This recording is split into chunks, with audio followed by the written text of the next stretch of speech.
Hi everyone, this is Josh from the Narrate team. In week 3 of Narrate's series, Gifting Wonder, Adam asked the question, what if to understand the type of relationship we can have with God, we must understand covenant relationship? Adam looks to the text for examples of covenant language. So this morning, you guys just candidly, I've been very excited by this content for a long time and been looking forward to it, mostly because it's been so personal to me in the last few months. There was a guy named Greg Boyd who provoked me to think about this stuff and how it relates to mystery and wonder, and then I spent the week trying to put together a message around it and found it to be haphazard and mediocre at best. So let me just say before we jump in, the book's better, so just let me know afterwards if you'd like to read the book. But here's the one question that I would like to ask, is what if really understanding the type of relationship the God of the Bible invites us into, what if that requires that we shift our thinking from a contractual kind of relational mindset to a covenantal mindset? Now, I know those are kind of foreign ideas, but I guess my thesis this morning is that God frames everything around the idea of covenant, but we are a culture that frames things around contract, and the cost of that is I think, gross misunderstanding of the promises God does and does not make to us on our behalf. So we've been in this series called Gifting Wonder. We started by talking about just being the types of people in relationships who ask questions. And then the following week said, what if this applies to our relationship with God? And what if being a Christ follower isn't all about what we know, but it's also about the ability to ask questions, to lean forward? We looked at Moses and Job and Jacob and saw how their willingness to ask God a question, to suspend what they know and to step into okay, God, but what about this? It created for a vibrant relationship with God. And so we said, what if we were to live that way?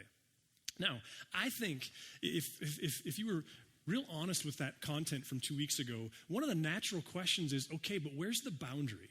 Like, if it's true that mystery and doubt and wonder is, an integral part of, maybe we should change the sermon to something else. If it's true that that's a vital part of a relationship with God, if that's a true statement, then how far do we go before we've moved beyond historic, orthodox, biblical faith into something that, quite honestly, is completely postmodern and not at all what the text experiences? In other words, like, where's the boundary? Because there's a way of wondering and a way of not knowing and a way of doubting that moves beyond faith too, isn't there? And so the question for me that stemmed like, okay, so how do we find these boundaries? And I think covenant explains how. Now, first of all, we got to talk about contracts, because I would like to compare and contrast contracts. Have you ever, maybe ask it this way, what's the worst contract you've ever signed or agreed to? Ever thought about that? You don't have to, because they might be sitting next to you, so you don't have to, but truthfully, like I was thinking about that this week, and what came to mind for me, and I'm going to date myself as a product of the 90s, but I thought of the BMG music contract. Do you remember that thing? I'm kind of old, I know, but there's this like list in heaven where it knows when you become a freshman in high school, and then when you become a freshman in high school, they send you this piece of mail, and the piece of mail says that if you just give them your name and your dad's social security number, they'll give you 12 free CDs or tapes, and then all you have to do is agree to buy one over the course of the next year and pay like $400 for it, and then everything else is free. Do you remember these things? And every month, what would show up in the mail? This CD that you didn't want. But originally, you got Meatloaf, and you got Dire Straits, and you got Cars, and I think they even had the list, like, here's what everybody buys when they're a freshman, like Bob Marley, like they're all there, all of them. Worst contract. Now, ever thought about why we sign contracts? And let me just say, I have a lot of respect for my friends who are attorneys. I have a lot of confidence in the legal system. It's not lost on me that we have an unprecedented privilege to live in the world that we do, the country that we do, and that has a lot to do with the way our country respects and upholds contracts. This isn't anti-contract. I do think it messes up our thinking about God. Why do we want contracts? What do they accomplish? Have you ever thought of that? Like, because you sign them all the time, whether it's the little checkbox in your iOS on your iPod or your iPhone, or it's swiping your credit card at the grocery store, or you don't have credit cards, your check card, whatever it is, like whether you're buying a new car, or maybe you're a new employee, or you're an employer and you have employees sign things. Even my 6th grade son, he brought home a contract from 6th grade. It had to do with his behavior and like grades and all these things. Like, we sign them all the time. Why? What does signing a contract communicate?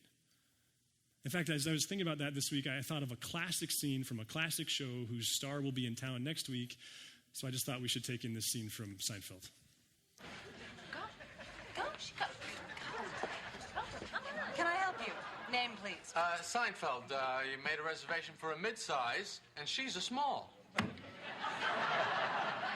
kidding around, of course. Yes. Okay, let's see here. 66 years old? Yeah, well, he's in perfect health. He works out. He's vibrant. You'd really like him. Why do people always say that? I hate everybody. Why would I like him? So what do you think? Could you go out with a 66-year-old woman? Well, I'll tell you, she would have to be really vibrant. So vibrant, she'd be spinning. Oh, I'm sorry. We have no midsize available at the moment. I don't understand. I made a reservation. Do you have my reservation? Yes, we do. Unfortunately, we ran out of cars. But the reservation keeps the car here. That's why you have the reservations. I know why we have reservations. I don't think you do.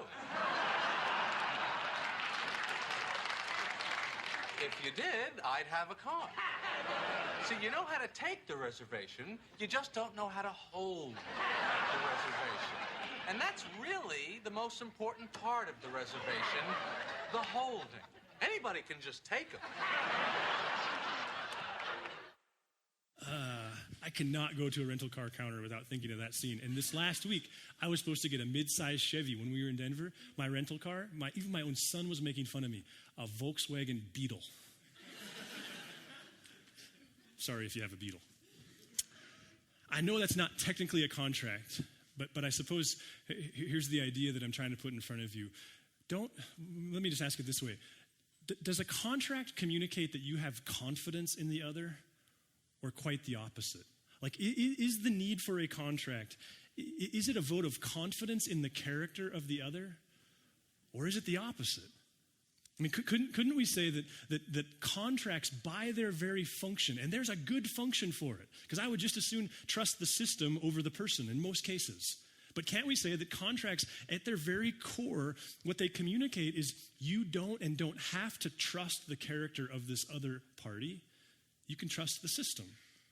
And I guess the question is that the way God communicates with us? See, there's contracts, but there's also covenants. And covenants, especially in the ancient sacred Near Eastern mind, the covenants are an entirely different thing. We don't use covenant. It's not a part of our language unless you own a condo or live in a neighborhood. But even then, we use the term differently than they use the term.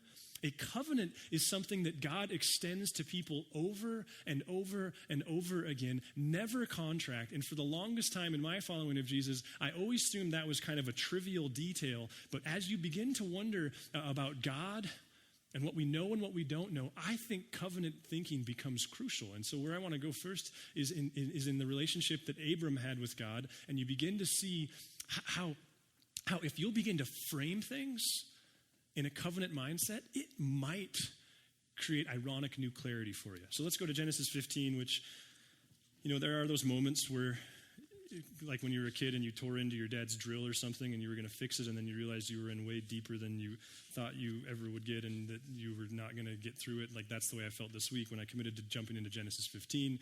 Genesis 15, for those of you that aren't aware, would be held by many theologians as the most, if not among the top 3 or 4 most important chapters in all the Bible. And we'll get into why in just a second. So I'm going to put my toe in an otherwise expansive pond, but here we go. So the context is Abram says to God, or God says to Abram, hey, Abram, I'm going to bless you and you're going to bless others. Now that's kind of a reminder of what God had said in Genesis 12, but he's bringing it up again, even though it hasn't happened yet. And as God reminds Abram of that, Abram says to God, really? Because you've been saying that, but I don't even have any kids. In fact, Abram says, like, God, I don't get it. You keep telling me you're going to bless me to bless others. Like, that's what it means to follow you, is not what I get, but what I give. And yet, despite all of that, here I am, and a servant's going to inherit everything I own.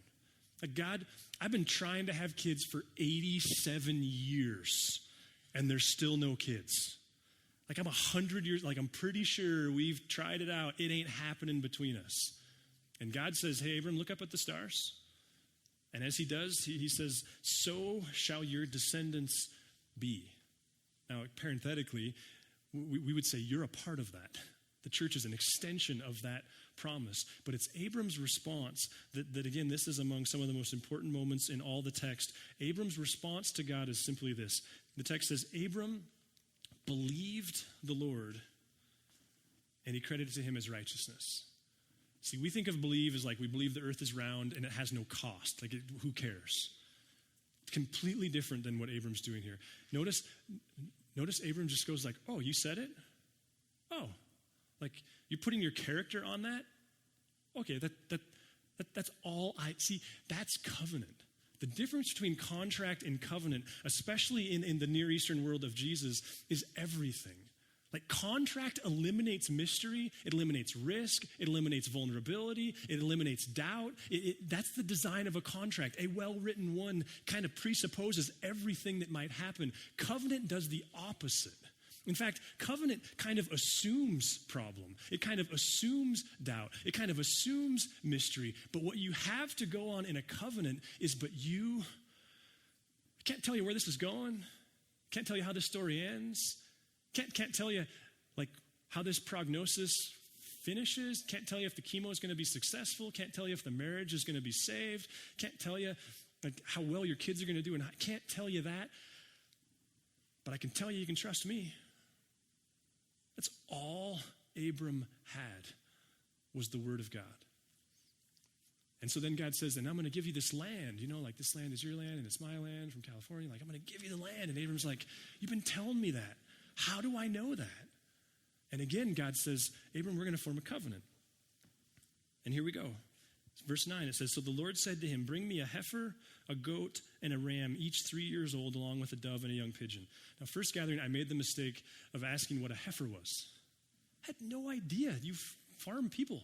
Like, I thought a heifer was just like an innocent word that meant cow. But turns out like my virgin ears were ruined as I got explained to me what a heifer was. Anyway, so he brings him a heifer. And then the text says, and Abram brought all these to him, cut them in two, and arranged the halves opposite each other. The birds, however, he did not cut in half.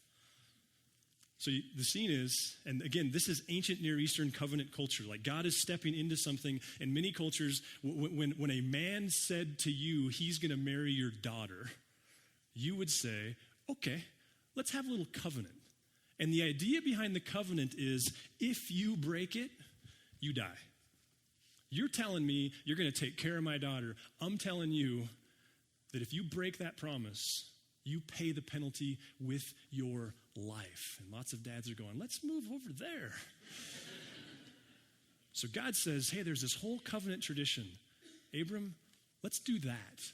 Let's cut these animals in half. Their blood is in between. And then what would happen in this Near Eastern culture was the groom-to-be would walk through the path covered in the blood of these animals. And watch what God does.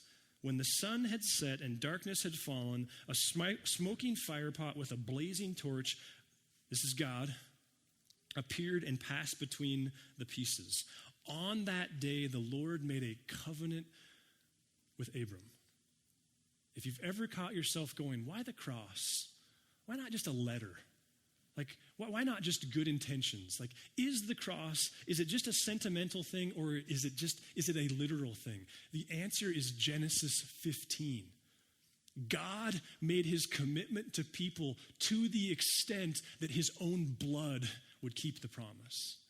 That's the New Testament story. That's the biblical story. That's why guys go, Genesis 15, that's where God committed his son to the cross, right there, because he made a covenant with Abram, and though Abram wouldn't keep it, God did. The problem is we don't think in covenant terms. We don't think in promise terms. In fact, the only thing we have left when it comes to covenant is this thing called marriage. And we have a really hard time talking about covenant in the context of marriage, but because there's so much pain around it. Because with the conversation of marriage comes the conversation of divorce, which comes lots of shame. And I just look, you guys, if we're going to move forward from this point for the next 10 minutes, you've got to just suspend any voice that would say it's about shame. Divorce is brutal. There's not a person in the room who hasn't been touched by it. Whether it was yours, whether you were the victim of it, whether you were the cause of it, whether that was your parents or your grandparents or good friends of yours who aren't friends anymore because of it. Divorce is brutal. And this is why. Because the promise was on the character of the other. And when that's broken, life is different. There's no words, there's no explanations, it just is. I think the invitation of the gospel is to take everything you've experienced in the pain and to know that's God's story. What he's saying is all the betrayal you feel, all the harm you caused, all the problems created, that's the dynamic between God and Abram, God and you, and God stayed faithful, which if we're not careful leads to this kind of shame-based thing where we go, well, then I should have too. That's not necessarily, no one's saying there's never a place for divorce. But the covenant of marriage is how you understand God's faithfulness towards you. Because in that relationship, you're the adulterer. You're the one that didn't stay faithful. The gospel story is not your great intentions and how you turn things around and man, you're just worthy of God's love. The gospel story is you left God the groom standing at the altar. Worse, you made him realize all of his vulnerabilities. And he stayed faithful. You ever wonder why Jesus uses marriage to talk about the relationship he has with the church? It's always kind of weirded me out because I'm a dude. Like I don't wear dresses and I've never thought of myself as a bride, right? Over and over and over again, Jesus likens himself to the groom and the church as his bride.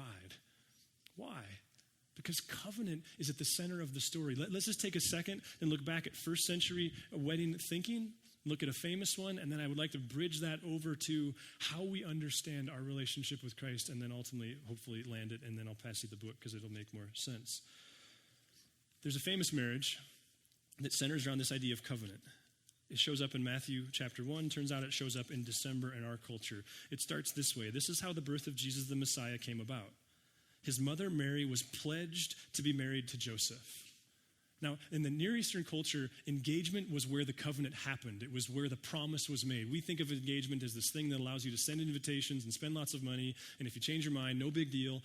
For them, engagement was where the covenant was enacted. It's where the whole thing started. In fact, the situation was a girl at 12 or 13 years old, when her body for the first time physically was able to think about these things, after her first menstrual cycle, it was announced to the community, she's available for marriage, and the arrangements her father had been making would finally be finalized. This is an arranged marriage culture. What would happen shortly after that was this: the bride-to-be, the groom-to-be would be brought together for a feast and a ceremony. At the ceremony, these engaged people would covenant to one another. They would promise to one another. In fact, the groom-to-be would give the bride a gift. You can have some fun in your chair time this week and read John 14. Some think the Holy Spirit is the gift that God is promising to you, the gift that happens at this time of engagement or betrothment. From there, they go their separate ways. Because you've got two kids, really. Just yesterday, she was playing with dolls. Now she's going to be a wife. The idea was there would be up to 2 years before the wedding actually happened. Because the idea was they had character. There was character needed that they didn't have yet. The idea was that there was stuff they needed to learn that they didn't know yet. And so they would go their separate ways. The woman would go get mentored by other women. She would go hang out. She would go learn. She would go acquire the skills and character she was going to need in marriage. The man, he would go back to most likely his own village, in most cases separate villages. He would add on to the family house because they were going to live in a house. Jesus one time says, hey guys, I got to go. They're like, where are you going? He's like, I got to go build a house for you. What is he doing? It's all betrothment. The father would finish up, the groom-to-be would finish up his apprenticeship in whatever trade his family worked in, because the idea was he had a moral responsibility to provide for his future wife, and there was this time of expanse, and then they would finally come together. That's when they would consummate the marriage. That's when they would move in together. That's when their married life started. Jesus, at a supper, his last, they say, said this in the same way. After the supper, he took the cup, saying, this cup is the new covenant in my blood. Do you ever wonder why Jesus calls you the bride and himself the groom? Some would say, because his time on the planet, it was the betrothment ceremony. It was when God made a commitment to you and you made one to him. And the time of expanse between now and his return, the time of expanse between now and our moving into the other side of the veil, maybe that's why we find it so tragic when we treat it as the only thing that has to happen is that you have to have your punch card so that you get into heaven when you die. Because the text, its whole concept is this season of your life is for you to develop the character you'll need to walk with God forever. The problem with the theology that says when you die, God waves a wand over you and suddenly you have perfect character, the problem with it is it's not in here. Paul was constantly saying this season is about developing the character and building the trust that you need to have him as your groom. Jesus constantly refers to himself as the groom, and you as the bride. And the idea is he's covenanted to you. Now, here's where this lands, and here's why, on a practical level, this is, I think, can be tremendously helpful. Let me just ask you this. What if you were to frame your current challenges, your current fears, your current apprehensions? Maybe it's financial, maybe it's relational, maybe you're single and you just didn't think you would be again. Maybe someone you love is dealing with real illness. What if you were to frame the pain around the idea of covenant? See, it affirms you don't have control. It affirms God doesn't have these long-listed guarantees for you. It affirms the mystery and the vulnerability, and it says but one thing: I'm faithful. I'm with you. You can trust me.